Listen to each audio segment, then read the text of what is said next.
Nas semanas antes do parto, o corpo produz menos progesterona e aumentam os níveis de outros hormônios. As prostaglandinas amaciam o colo do útero e a ocitocina provoca as contrações. As contrações do trabalho de parto são ritmadas e doloridas e vêm cada vez mais fortes. Os músculos verticais uterinos se tensionam e fazem o colo do útero abrir. Os músculos no alto do útero contraem e relaxam, empurrando o bebê para baixo. O tampão, uma camada de muco que fecha o colo do útero, pode ser eliminado alguns dias antes ou então no meio do trabalho de parto. Quando a bolsa rompe, o líquido amniótico escapa, às vezes em grande quantidade, às vezes aos poucos. O colo do útero começa a dilatar e ficar mais fino.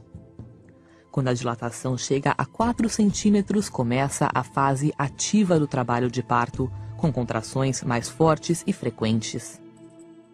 Com 8 centímetros, começa a parte mais dolorida do parto.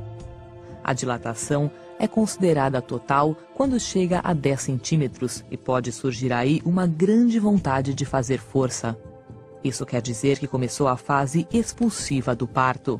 A cada contração, o bebê desce mais. Os ossos da cabeça se aproximam para que ele passe pelo canal de parto, que é estreito. A cabeça do bebê fica visível por fora. Está chegando o grande momento. Com mais algumas contrações e um pouco de força, aparecem o rosto, os ombros e o resto do corpo. Na terceira e última fase do parto, a placenta se desprende e sai. O bebê começa a respirar sozinho e a incrível aventura do parto termina.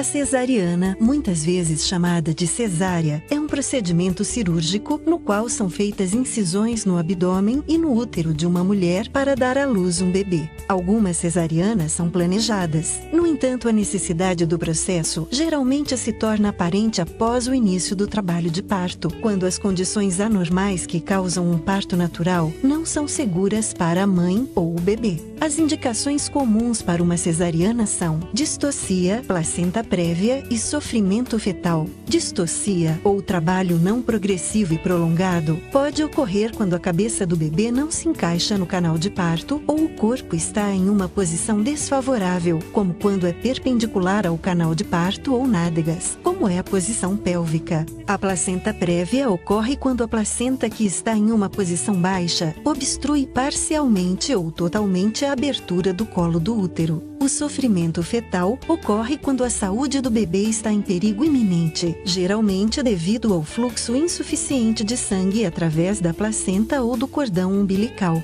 O sofrimento fetal pode ocorrer quando a placenta se separa da parede uterina antes do parto, ou o cordão umbilical se comprime ou asfixia. Outras condições que podem exigir uma cesariana incluem nascimentos múltiplos, grandes tumores do útero, herpes genital ou outras infecções ou problemas de saúde, como hipertensão ou diabetes não controlada. O médico pode utilizar a ultrassonografia e um monitor fetal do coração para ajudar a decidir se o bebê deve nascer por cesariana. Quando uma cesariana se torna necessária, será preparada para a cirurgia. Na maioria dos casos, uma anestesia peridural é administrada para anestesiar a parte inferior do corpo. No entanto, às vezes é usada a anestesia geral. O médico começará fazendo uma incisão no abdômen. Será uma incisão vertical, um pouco abaixo do umbigo, até a parte superior do osso púbico, ou muitas vezes uma incisão horizontal em cruz e um pouco acima do osso púbico. Esta incisão é geralmente chamada de incisão biquíni. Em seguida, o médico realizará uma segunda incisão na parte inferior do útero.